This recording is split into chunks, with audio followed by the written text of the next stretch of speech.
বন্ধুরা, আজকে রাত্রে জন্য বানাবো ছোট মাছের তরকারি। পেঁয়াজ, ধনেপাতা, কাঁচামরিচ সব কিছু রেডি করে নিয়েছি। এখানে সরষা, হলুদ, লবণ, জিরা, হালকা অল্প একটু চিনি আর দিয়েছি লবণ। এটা পেস্ট করে নিয়েছি, এটাও দেব। আর এখন কড়াইয়ে বসিয়ে দেবো। এদিকে জল গরম করছি তরকারি দেওয়ার জন্য। কড়াইটা বসিয়ে দিয়েছি। কড়াইটা গরম হলে মাছগুলো একটু ভেজে তারপর তরকারিটা কিভাবে রান্না করছি দেখ। মাছের মধ্যে হলুদ লবণ মাখিয়ে নিয়েছি। এখন কড়াইতে তেলটাও গরম হয়ে গেছে।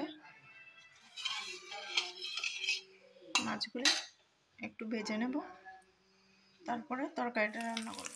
এখানে মাছগুলিকে ভেজে নিচ্ছি। এখানে পেঁয়াজ, একটু হলুদ, লবণ, জিরা, কাশ্মীরি রেড চিলি দিয়েছি আর কাঁচামরিচ দিয়েছি। দুটো কাঁচামরিচ দিয়ে দিয়েছি। এখন এটা হয়ে গেছে, সরষাটা দিয়ে দেব।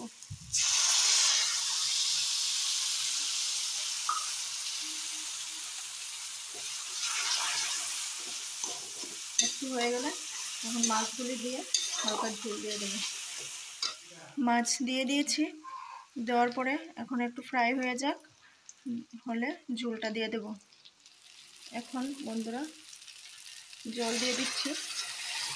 যে যার পরিমাণ মতো জল দেবেন।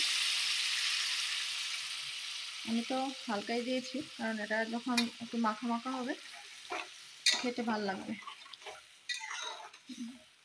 ঝোলটা ফুটবে যখন ধনেপাতা দিয়ে নামিয়ে নেব। আমার রেসিপি আজকের ডিনারের জন্য আমার রান্নাটা কমপ্লিট হয়ে গেছে। ছোটো মাছের তরকারি, এটা দিয়ে আমরা রাত্রের খাবার খাবো। আপনারা যদি ভালো লাগে এভাবে রান্না করে খাবেন। আর আমার চ্যানেলটাকে ভালো লাগলে লাইক, কমেন্ট, শেয়ার আর সাবস্ক্রাইব করে রাখবেন। তাহলে আগামী দিনে আরও ভালো ভালো রেসিপি রান্না করব, দেখতে পাবেন। আর আমরা বাঙালিরা তো বেশি মাছ খেতেই ভালোবাসি, তাই মাছের রেসিপিটাই বেশি রান্না করা হয়। সবাইকে গুড নাইট, শুভরাত্রি। আবার কালকে কোনো নতুন ব্লগ নিয়ে আসছি। টাটা বন্ধুরা।